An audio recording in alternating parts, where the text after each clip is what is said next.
Hi everyone, welcome back to my channel, where I make art and talk about my favorite topics of the week. Today, I'm going to take you through my character design and character sheet making process. In my art resolutions video, I mentioned wanting to make more progress in a webcomic that I've had on the back burner for a while, and this character sheet is going to be for a character in that series.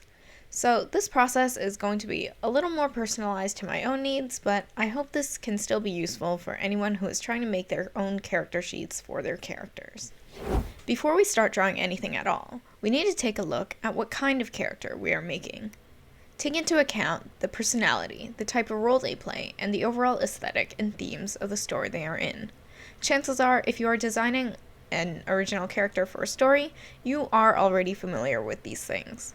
My character, Oriana Cadelli, is the new roommate and future best friend of my main character, Zenny, and both attend a futuristic art school.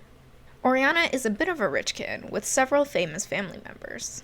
Oh, and she is an alien from a warm desert planet, something to keep in mind when designing her physical features. The aesthetic for this webcomic is going to be full of bright, saturated colors, so she should also match that as well. So now that we've established this basis of information, we can move on to what is arguably the most fun part of the process, the imagination stage, aka gathering references and inspiration pictures. I usually make a second file in Clip Studio Paint and open it in the subview window as I work. I believe the same is possible in Photoshop, but it's called the reference window there. Unfortunately, I have no way to confirm this since I no longer use Photoshop. But here is my collection of references today. In this file, I've included a bunch of fashion references that I think this character would wear, and design motifs that I think I would like to incorporate. I want this character to have wings, so there are references of other winged characters and creatures. I've included some color palettes, and it's also helpful to find references for the pose you want to draw the character in. These can help you get proportions down properly, even if you're drawing in a less realistic style. So, when picking a pose for a character sheet, a safe way to do it is just straight on and symmetrical.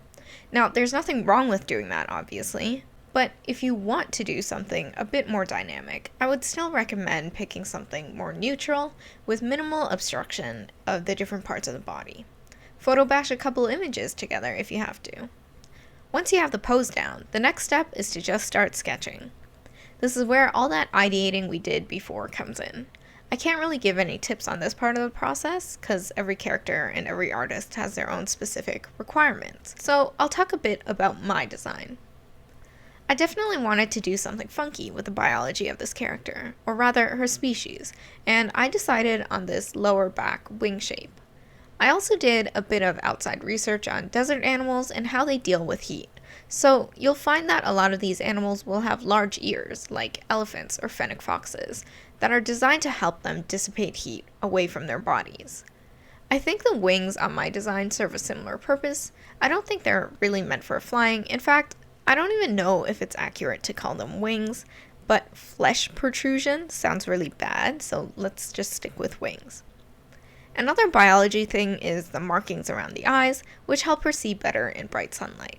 But that idea comes from the thing that football players do, with the eye black. For her fashion, I wanted to lean into a more sophisticated style, which would contrast Zenny's more casual style, without going too far. I want them to be visually distinct, but still being able to complement each other aesthetically. At this stage, before the line art, I would quickly also finish the sketch of the back, just to make sure the design works the way I want it to, rather than locking in the design for the front before we even look at the back. A quick and easy way to make sure everything lines up properly is to take the existing silhouette of the design, flip it around, and fill in the details from there. And then, of course, line art.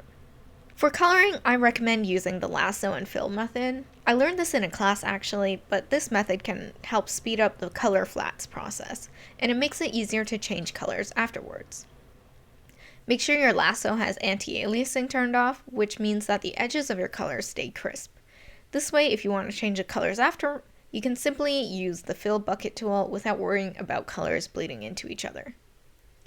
For me, I am going to be using this character sheet as a reference every time I draw this character, so I won't be shading her. Normally, to finish out a regular piece, I would also add a noise layer and chromatic aberration, but because those things can mess with color picking in the future, I will skip that step here as well. Finally, this is optional, but including a few detail shots of some of the more important aspects of the character can be useful for future reference as well. I also always keep a color palette somewhere on the sides for easy color picking. And that is it. Here's my design for my new original character, Oriana Cadeli.